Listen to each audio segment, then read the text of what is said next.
एक बार एक लपसी और एक तपसी गहरे मित्र थे।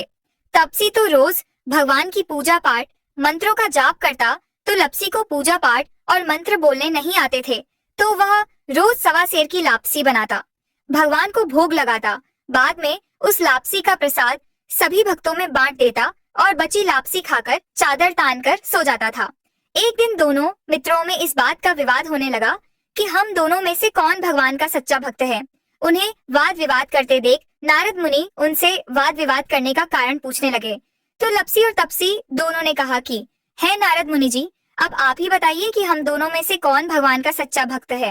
नारद मुनि ने कहा कि मैं तुम दोनों को कल बताऊंगा। दूसरे दिन रोज की तरह तपसी स्नान करके तपस्या करने बैठा, तो नारद मुनि ने उसके सामने 1.25 लाख की एक अंगूठी गिरा दी।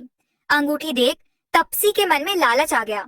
वह सोचने लगा कि इस अंगूठी को बेचकर मैं भगवान का मंदिर बनाऊंगा, खूब भंडारे करवाऊंगा, इससे मैं भगवान का सच्चा भक्त हूँ यह सिद्ध कर दूंगा। उधर लपसी भी नहा धोकर 1.25 सेर की लापसी बनाकर भगवान को भोग लगाकर भक्तों में प्रसाद बांटकर बचा हुआ प्रसाद खाने लगा। तो नारद मुनि ने उसके सामने भी 1.25 लाख की एक अंगूठी गिरा दी। अंगूठी देख लपसी सोचने लगा कि जिसकी भी यह अंगूठी होगी उसे तो बहुत दुख हो रहा होगा, तो उसने अंगूठी भगवान के मंदिर में भगवान के चरणों में यह सोचकर रख दी कि जिसकी भी होगी वह भगवान से प्रार्थना करने तो जरूर आएगा, तो वह अपनी खोई अंगूठी पाकर खुश हो जाएगा। शाम को नारद मुनि आए तो दोनों ने पूछा कि है मुनिवर, अब आप बताइए हम दोनों में से कौन भगवान का सच्चा भक्त है। तो नारद मुनि ने कहा कि लपसी भगवान का सच्चा भक्त है। तब तपस्वी पूछने लगा कि आपने किस आधार पर लपसी को सच्चा भक्त बताया। तो नारद मुनि ने कहा कि आज मैंने तुम दोनों के सामने 1.25 लाख की अंगूठी गिराई थी, लेकिन लपसी ने अंगूठी भगवान के मंदिर में रख दी।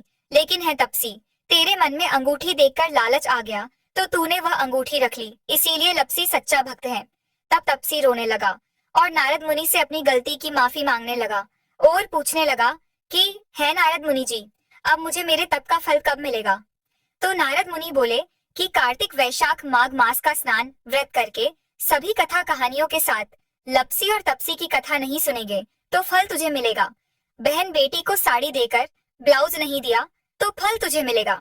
ब्राह्मण को भोजन खिलाकर दक्षिणा नहीं दी तो फल तुझे मिलेगा। दिए से दिया जलाया तो फल तुझे मिलेगा।